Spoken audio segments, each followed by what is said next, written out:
Why does this have to be difficult?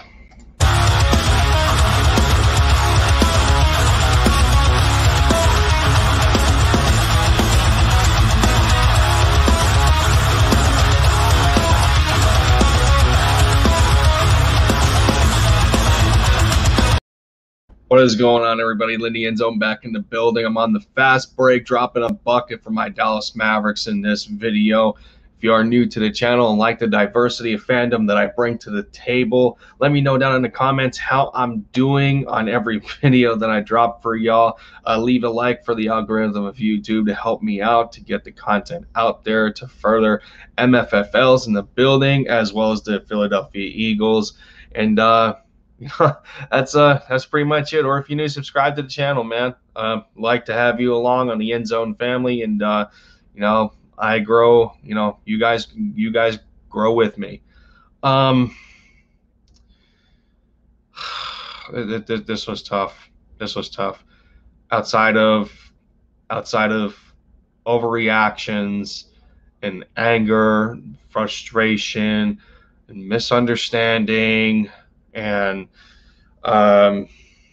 you know, depressing disappointment in how the season concluded for the Mavs this year.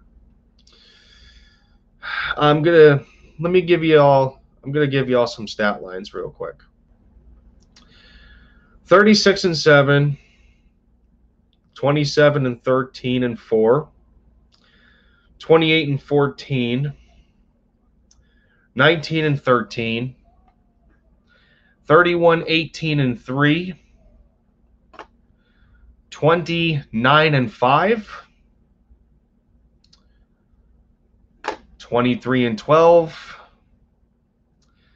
26-17, 31-15.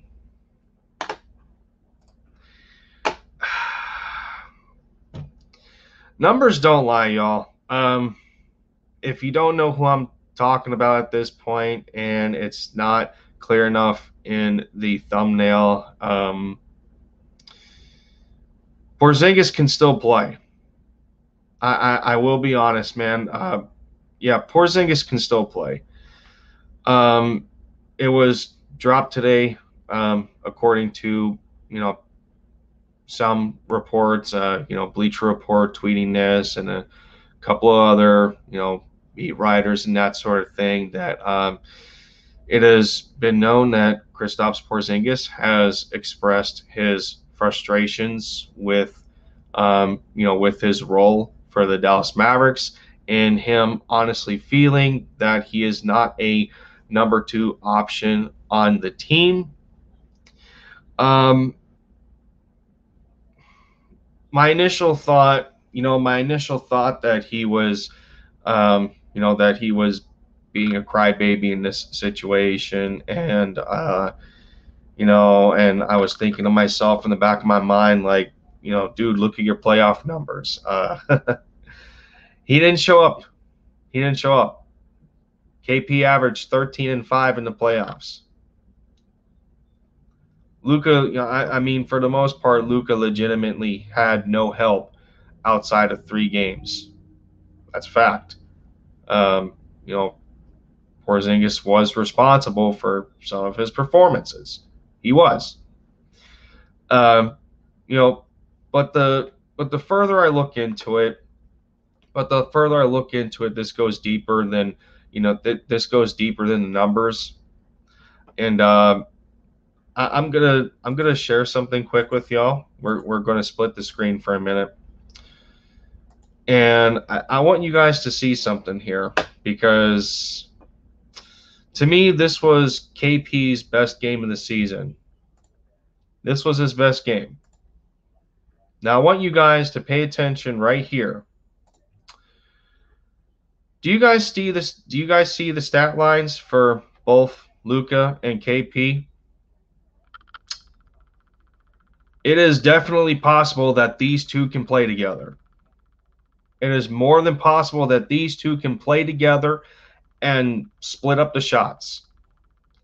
Now, I understand that this game was involving the New Orleans Pelicans, and this was early in the year. New Orleans at the time was 11-14. They were a team still trying to figure each other out. Both teams didn't play particularly well defensively. The scores ended up being 130 plus for both sides. But when you talk about a number two option, these are the games that identify just this. It's possible. It's very well possible.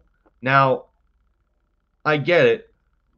Porzingis is not always going to go 8 of 13 from 3-point range and be as efficient as he was this game, 13 of 21, because it's going to be defense based. I get it. But the point of me showing this and the point of throwing some highlights here of this game is that both Luka and Porzingis can still get their numbers. And to me, it boils down to three things. It boils down to, number one, their chemistry. Believe it or not, they still need to work on it. And me expressing the frustrations that I had, some of it was pretty, some of it was pretty exaggerated and not too justified. Trying to think of other words here, but because a lot of it was in the moment of some of these games, and like it just irritated me so bad to see what Porzingis didn't do when Luka needed him most. But you look back throughout the year, and in 43 games, in only 43 games, yeah, he missed quite a bit. He missed 29 games this year. I get that. In a 72-game shortened season, he missed 29 games. But in only 43 of those, he beat almost every metric in his career numbers besides win shares. And he didn't beat win shares because he's not the number one option anymore. But in times where he is the number one option for this team, he can still contribute. There was stat lines over the course of the year where he was the number one option. He still contributed. I believe one game he went 31-13. Or excuse me, it was 31 points, 18 rebounds, 3 assists. That game was against the Indiana Pacers back in March. Luka did not play that game. Porzingis was able to get up 28 shot attempts. When the other superstar is not on the floor, when the other superstar is not on the floor, Porzingis is still capable of being the number one option. He's still capable of doing it. It's just a matter of it coming down to three things, and as I just mentioned, chemistry between Luka and KP. They still need to work on it. It's very apparent. They still need to work on it. Because I mean, the proof is in the pudding on how these two can play together. It's more than possible. We've seen it already. We've seen it already this year. We've seen it in stretches of last year. It's possible. But at the same time, I personally need to work on over exaggerating. I just need to work on over exaggerating, because it's just, I go back and think about it, and I realize that it's hard to build a chemistry on the floor with somebody in only 2 years, especially when your number two option misses as many games as he did. That doesn't, trying to develop that is not a good translation in just practice or scrimmages or preseason games. You do that in the regular season. You do it on the court when the rise in reliability puts a stranglehold on you. That's where Luka and KP need to they need to try to come to terms in their differences and work together. Um, specifically with, Luka needing to be a little better off ball, um, you know, having that mindset that sometimes it's okay, to allow Porzingis to get into the flow of the game. Let him work the floor a little bit, give him the ball, see what he can do. But again, there is cases like the playoffs, and there's cases like other regular season games where he was just flat out pathetic, and that kind of inconsistency. Him constantly trying to find his footing, after the ACL injury and re-aggravation, and then a back issue at one point, and then a knee aggravation, stuff like that. It's hard. So I mean, that's one thing to me is chemistry. The other two are the system that Rick Carlisle wants to run, and the other one is the roster. Roster specifically because of the fact that you look what happened in Game 7. It's like, in cases where the bench doesn't show up and gives you 6 points in almost 40 minutes combined. You can't have that.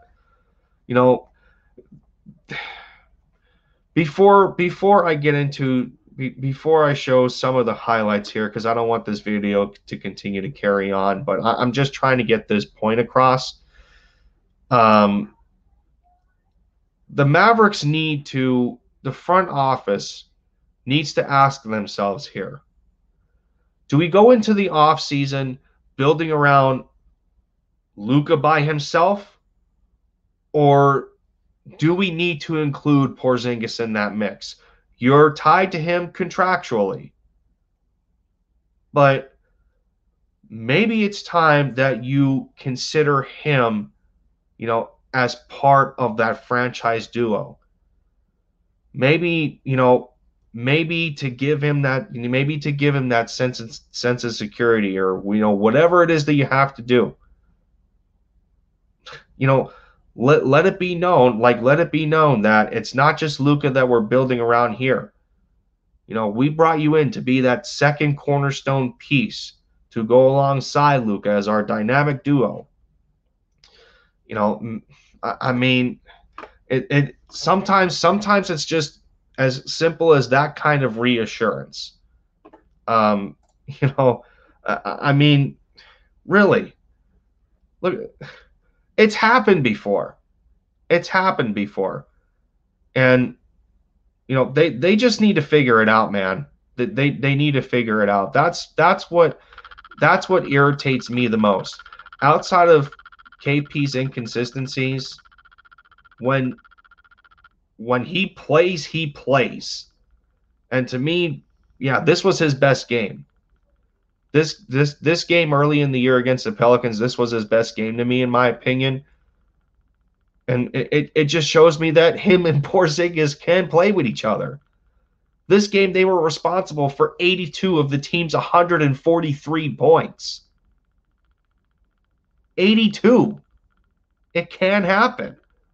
I mean, yeah, so as we go over some of the highlights here, and I'm just gonna use highlights for example, because a lot of it is similar to what we see in the playoffs, like with the offensive rotation and everything. But look what you notice. Look what you notice in one of the very first possessions off the bat here, and I don't know where the lack of consistency came from in the system from Carlisle, but right now Luka's playing off ball.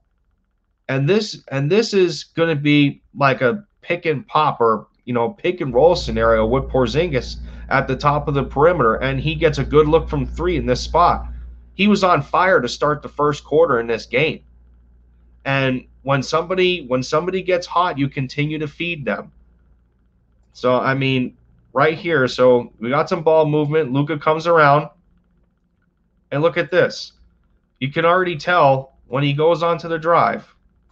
Look at how many defenders Luka attracts here. They made a box. They made a box and won for Pelicans. Now, Luka in this situation could have passed to any one of these three, whether it be Richardson, Finney-Smith, or Porzingis. Obviously, he's not going to turn and look, and obviously he's not going to turn and look the other way to Kleba, which also could have worked. But you're risking injury in a collision with one of these two guys on the front end if he turns his back. But these are good situations here. Like, that's perfect. It's where Porzingis starts the game. He starts the game shooting with conviction. That's what I need out of him. He's only 25 years old. He's only 25 years old.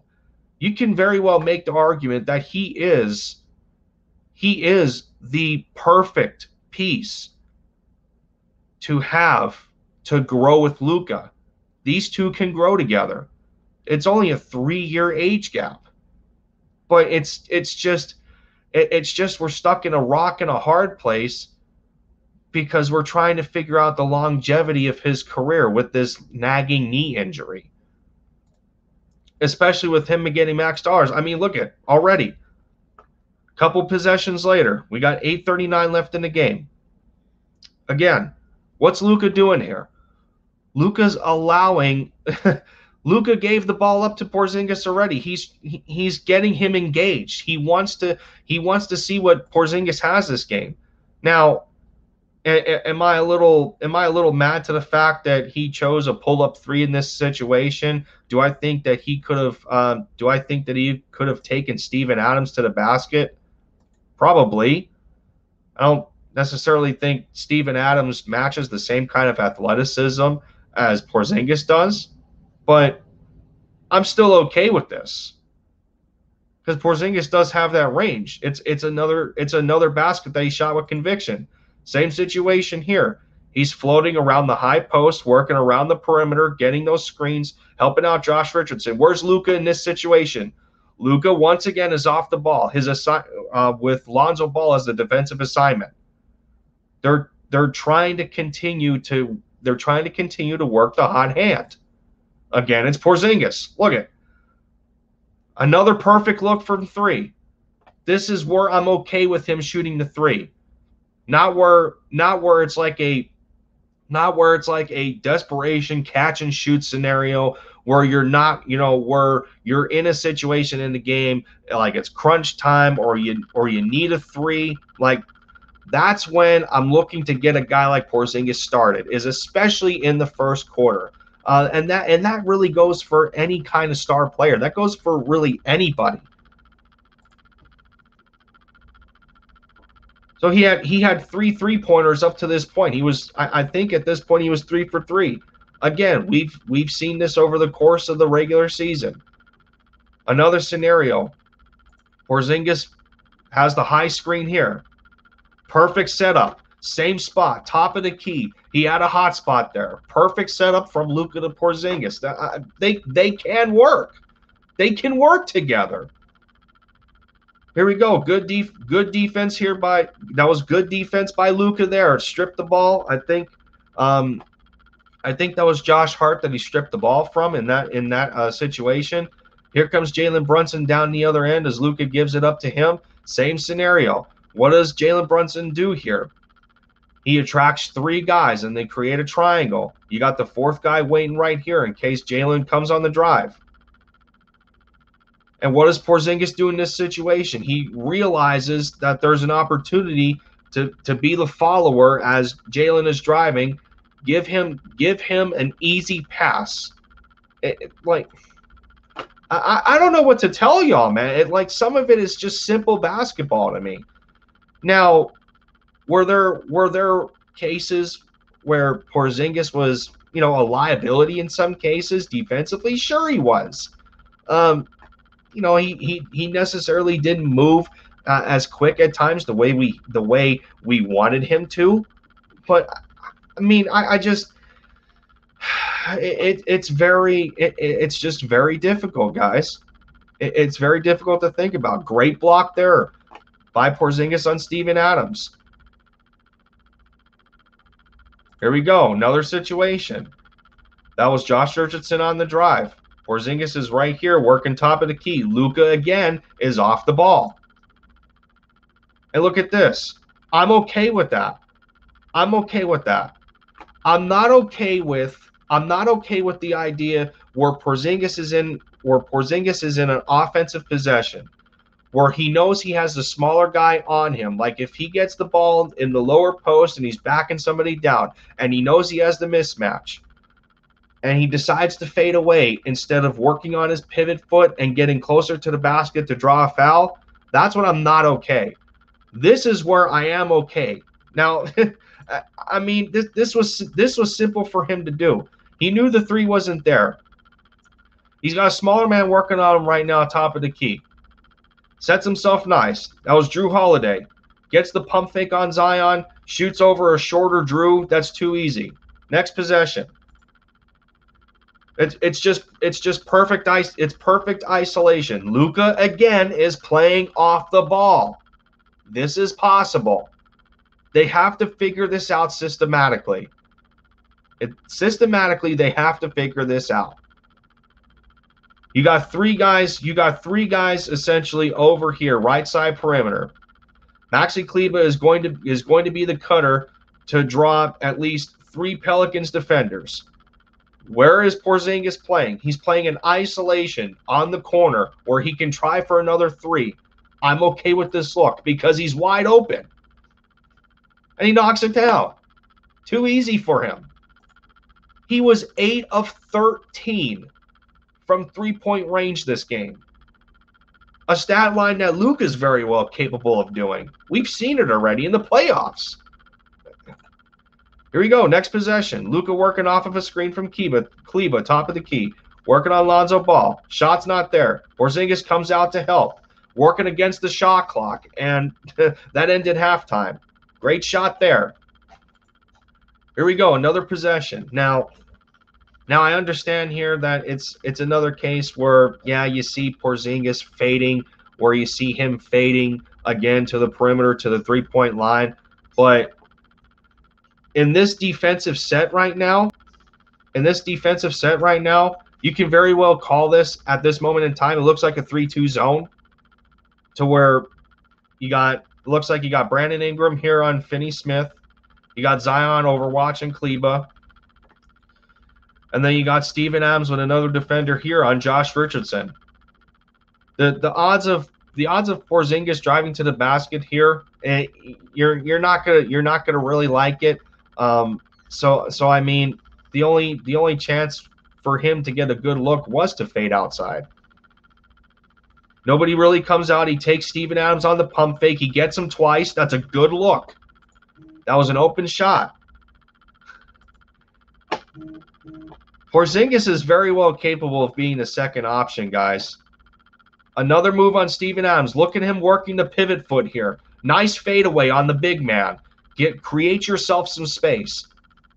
Like, that's what I'm saying. Good defensive possession here. Finney-Smith with the steal. Here we go. Fast break. Porzingis waiting. Another open look over Steven Adams, and he knocks it down. Stays with the possession here. He almost gets it stripped. Now, okay. That's a shot that I'm not necessarily okay with. Why? And, you know, this is where irritation can come in with KP. You know, sometimes you get carried away with wanting to shoot the 3. That's fine. That's fine. But I'm not taking it in this situation. So I mean, it looks like to me like the second unit was kind of out there. I don't think Luka was on the floor unless he was waiting baseline here off the ball, which he was not. So Luka is on the bench at this point. You still got Porzingis out there. These kinds of rotations, I'm completely okay with. This is what they needed to do more often in the regular season, in my opinion. Keep Porzingis out there at times when Luka's on the bench. I know you're trying to get their chemistry together, but when Porzingis is talking about not feeling like a second option, these are the opportunities that you have to allow him to shine in when he's the guy that the offense is centered around, to allow your other star player to get some rest on the bench. Now, as I was saying with this three, yeah, he takes this with about 6 to 7 seconds left on the shot clock. No, I don't like the situation here. I think they could have got a little extra ball movement. Maybe try to get a basket. Closer to the rim on a cut. It looks like a 3-2 zone right now. It looks like the Pelicans are playing zone here, about 3-2. They got big men up front since Porzingis carried some of the bigs up, but that was necessarily, that time I'm not necessarily liking Porzingis to take the shot. Okay, another situation. 6 seconds left on the shot clock here. Luka working on Zion. He drives inside, but who's there to clean up the mess? Porzingis with the offensive awareness. Fast break opportunity. He moves the ball down the floor. He can distribute. Easy, that's an easy pass. Easy pass to an awaiting Finney-Smith. It can happen, ladies and gentlemen. They can very well play together. Rick Carlisle needs to figure this out.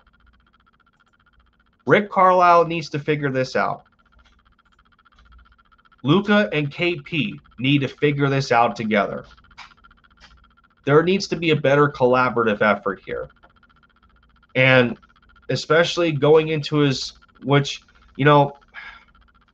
and yeah, I'm gonna get roasted at the end of this video and in the comments, I know, because I've been on and off advocating about getting Porzingis out of Dallas. But at this point, contractually, you're better off keeping him here and seeing what he brings in year 3, and have a bit more of a, what's the word I'm looking for?